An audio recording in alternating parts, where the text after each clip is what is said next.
Well, good morning, everyone. It's December the 20th.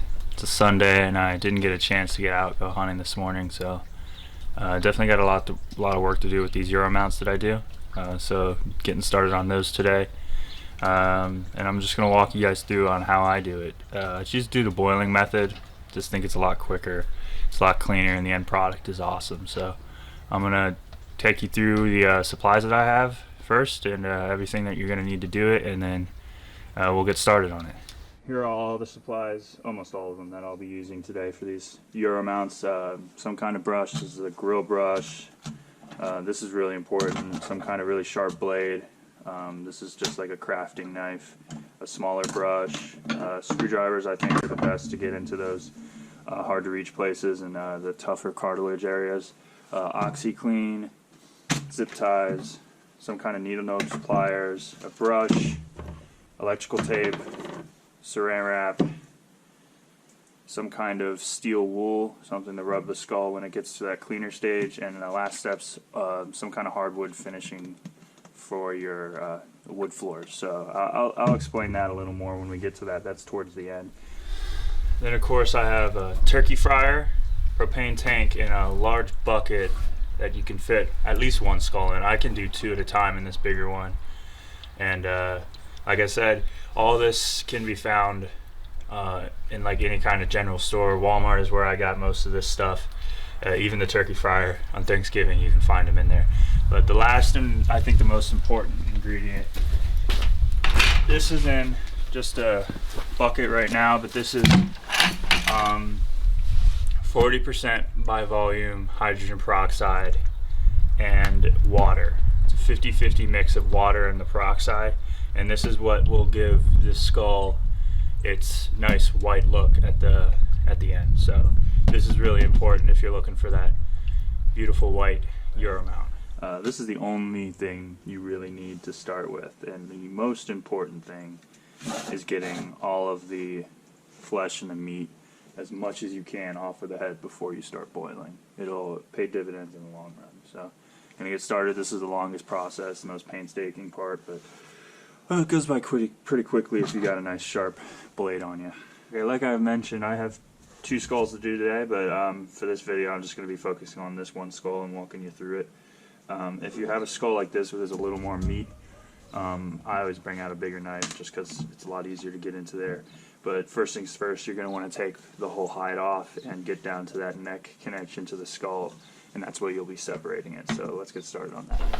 Okay, so here, pretty straightforward. Just remove the hide, muscle, and tissue as close to the skull as possible up until you get to the pedicle area, which is where the antlers meet the skull. Alright guys, when you get in here, I've got the hide off most of the skull now, but when you get in here to the pedicle, it's kind of a difficult area to work around. You just got to get your knife up under it and pry it away as you work around it. You can see I've released this one, and this one I'm working on right now. So I'll just go through like this and pry underneath and work my way all the way around it, just kind of releasing that hide off the skull. It really isn't something you need to get all off at once. You can always come back and just clean this up, and even in the boiling process this will all fall right off. So as for all this flesh that's in here, definitely the eyeballs, everything has to come out before boiling. So that's the next steps once I get this hide off. Now that we got all the hide off, I'm going to get to the jaw, and what we're going to do with the jaw is cut along here on each side,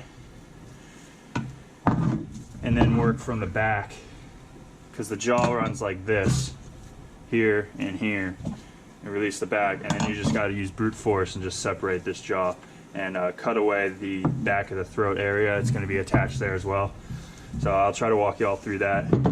But yeah, brute force is your best friend with this next step. Jaw is removed, the hide's removed. Next step is to remove the eyes. This knife is pretty good for that.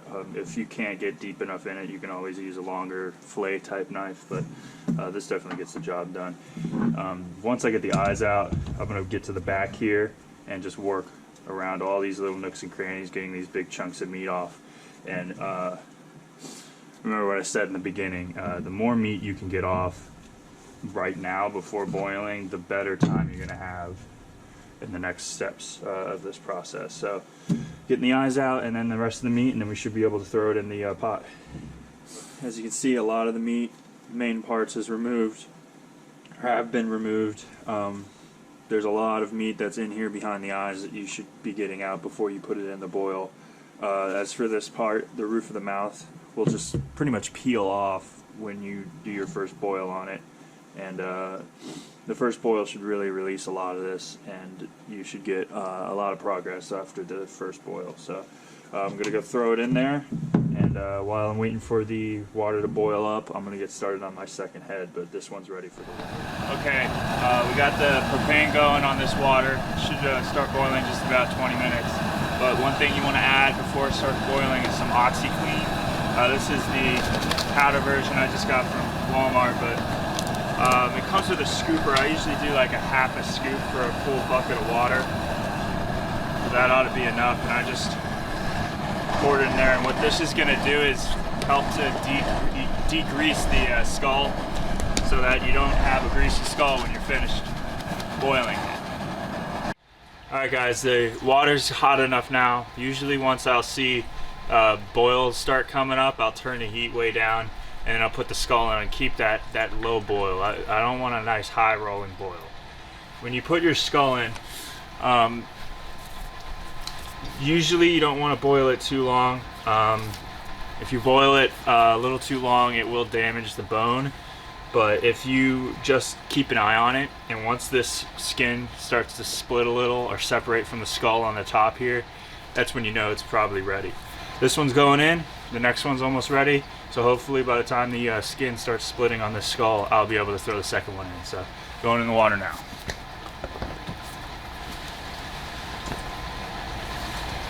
Alright, it's been about 15 or 20 minutes here with this one in the boil. I managed to get the second one in just a few minutes ago, but I'll show you here now. This one is pretty much ready to start working on. You can see how the meat on that skull is starting to separate off. It's not fogging up too much, but it's pretty much totally separated off the bone. And this is the perfect time to get out. I'll rinse it with the hose and then get it on the bench again and just work all of this meat and tissue off. And I won't put it in the boil unless I absolutely have to again, but a second boil sometimes is necessary and won't totally damage the bone as long as you don't leave it in there too long. But you should be able to get most of it off after the first boil. Rinsed it off with the hose, and as I mentioned before, this top of their mouth just pretty much peels off, and you can get in here with the pliers and just pull that right out. This is definitely a messy process, but it gets cleaner as you go, and it's one of those things that altogether seems overwhelming, but if you take it just step by step and break it up into little pieces, it'll go by quickly, and it'll almost be a surprise to you how quickly this skull can start looking like the final product. So the next step here is gonna, like I said, I take my screwdriver or something. I like using a screwdriver because it's nice and stout, but just work all this stuff out of here and then go second in with a brush or something, and the brush should be able to clean it up real nice. More controversial topics to be discussed when doing euro mounts is whether you should leave the cartilage in the nasal cavity. For me, I remove it. I don't think it looks all that different, and I really have a lot easier of a time removing the cartilage and cleaning out this whole area rather than trying to leave it in and just work around it. Like I said, it more is a preference thing. People will be either on one side or the other with that. Now, although the nasal cavity area is a preference driven thing, if you want to keep it, keep it. If you don't, take it out. It's no big deal. The bone where the ear hole is, so here's the ear hole, this bone is separate, and I am a firm believer that you can't really clean the brain and the inside of the head well enough with leaving this in, and you have to take this out. It's really easy to take it out. All you really got to do is find where the ear was in the hole. You take a smaller screwdriver and you stick it down into there, and then you just pry it out, and it should release right So you see that whole bone comes released, and that's what you want to get out. Do that on both sides and you should be able to get back in there to the brain and clean it really well. Okay, as you can see, just got pretty much all the meat off of the top of the skull and most of it out of the back. This area to me is one of the most difficult. I think it's because when you submerge a skull, if you don't have a big enough bucket or it's not deep enough or the antlers are just too big, the water, the hottest parts of the water, doesn't really reach this area very well, so it doesn't get worked off the skull too hard. So that's usually where I got to work the most at it, is around this back end. But as far as I can see, it's pretty much ready to start getting into these little nooks and crannies. But before I do that, I'm going to try and get as much of this nasal cavity cleared as I can. Like I said before, this is a preference thing. If you have to clean all this out, obviously, but the cartilage inside, you could leave it or you can take it out. I think it's easier to get the whole thing cleaned if you just take it out. So you usually take my needle nose pliers, reach up in there and just kind of work all of this out, and piece by piece it'll start pulling out. There's the main center of the nose is what you want to get in there and pull out. And I'll do this, clean it out a little bit, then run over to the hose and wash it off, and then repeat until I get this whole nasal cavity cleared.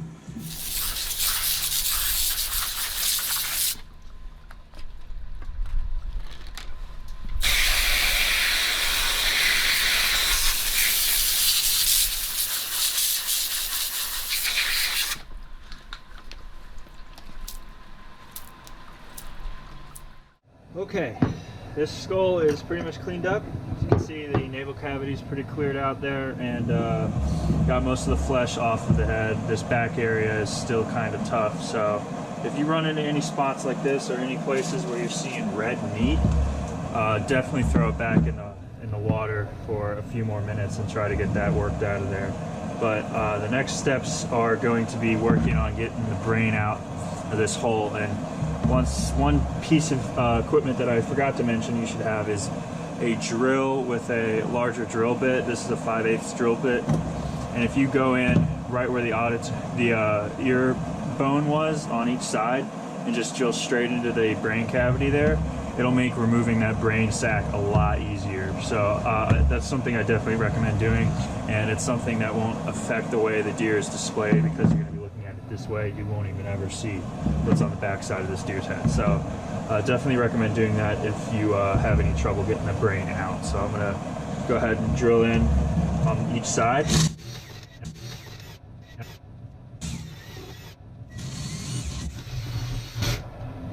Perfect.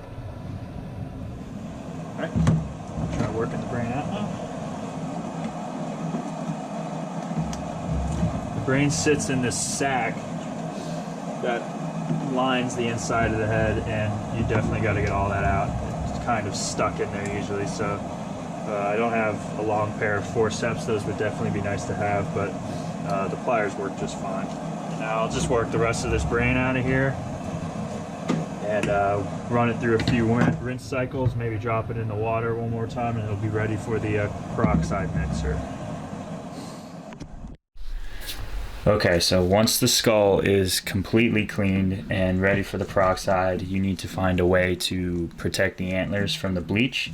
So here I am wrapping the antlers in saran wrap or plastic wrap, starting from the base of the antler, the pedicle area, all the way up the main beams about 3/4 of the way, just to ensure that those antlers do not come in contact with the peroxide at any point during the short boiling process here.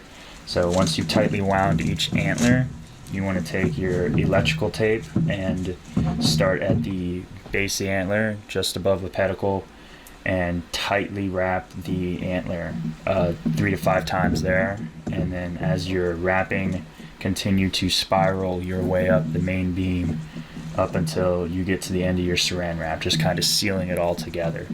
The worst that'll happen here is the antlers get steamed by the heat and the moisture, but the peroxide shouldn't be able to get directly to them. So the dirt and the bark that the buck might have rubbed onto its antlers might fall off, but you will still have that nice sustained look to your antlers that you're looking for. Alrighty guys, got the bucket emptied out of the water, and now I'm gonna open this up and add in the peroxide mixture and then start heating it up while I finish cleaning up this second skull.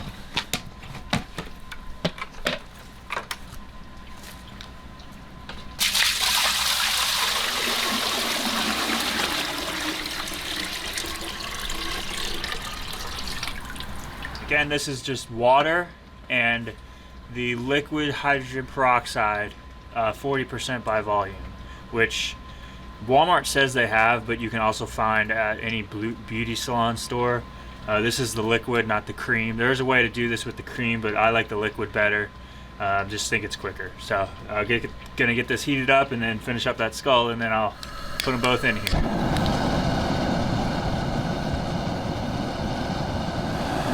Alright, as you can see, the peroxide mixture is just starting to steam here, so this is when I'm going to throw these heads in. I'll throw them in right as it's starting to heat up, and then by the time it gets to a rolling boil, should be about 15-20 minutes, I'll cut the heat off and take them out, and immediately rinse them off with the hose. Usually shouldn't take any longer than that. This peroxide stuff is pretty good at turning this bone white, so you definitely want to keep an eye on it and not leave them in too long, because it will start to damage the bone a lot quicker than water will.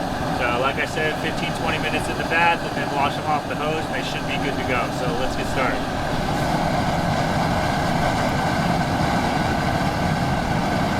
Alright guys, we're out of the bath. It wasn't in there all that long, but this is the part where you just kind of take your last look over it. And I usually take my little brush here and kind of just feel my way around for any kind of missed portions of the skull that I didn't quite get. You can usually see them here, and the peroxide usually damages it enough to where you can just brush it right off. So I'll go through with this brush, clean it up just a little more, and I'll probably drop it in for a few more minutes until these teeth bleach white, which shouldn't be all too long, but that's the next step in the process, right after I get all this last little pieces off of here, and then let them out to dry. What I'll do first is remove these zip ties. Go ahead around the beams here. With the blade. Alrighty guys, for all intents and purposes, this is a finished skull. Everything's been cleaned off of it, and it's been washed off right out of the peroxide mixture. Nice and bleached white, just the way people like them. It pretty much is done, but there's one more step left. I'm going to leave them overnight. I usually at least give it 12 hours for them to dry. There's all kinds of nooks and crannies in here that hold water that need to dry out.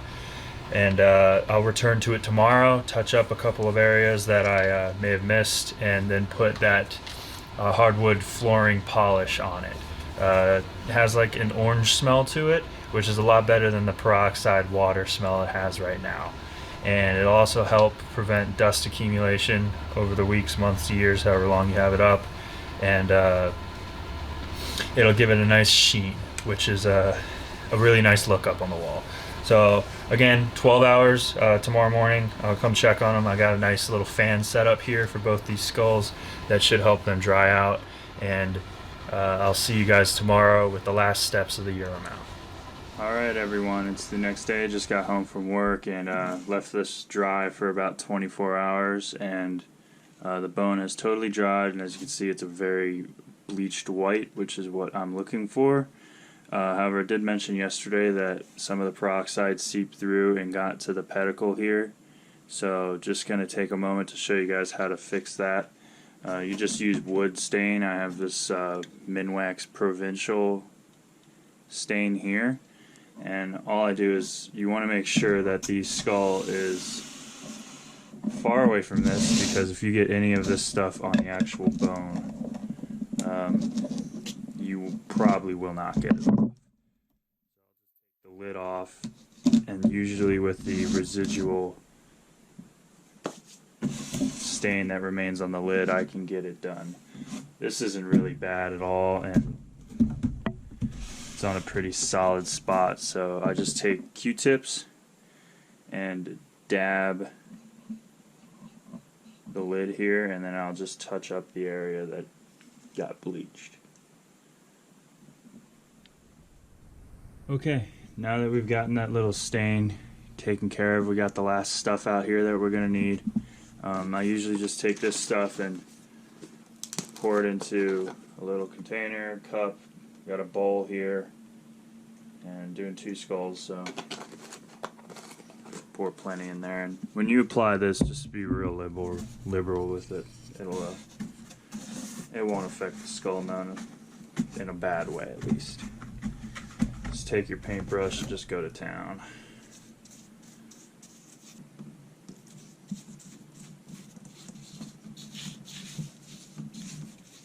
And once you finish putting the last coat on the skull, you take it back down to your drying area and leave it dry for a few more hours, and it'll be ready to go. Alrighty everyone, and that there is how you do your own at-home European mounts. Like I said from the start, all the supplies that I use throughout the process can be found at your typical Walmart or any kind of general store. And I'll have a list of all those items in the description below so that you guys can give it a look. From start to finish, only took about 36 hours to do both these heads, and it definitely beats taking it to a taxidermist. And it really is a cool skill to have under your belt, and nothing beats that feeling of giving the trophy back to the person who shot it and seeing that smile on their face. And for me, that's all that's left to do here. Give these back to the people who shot them, and enjoy the moment. So I appreciate you guys watching, and I'll see you next time.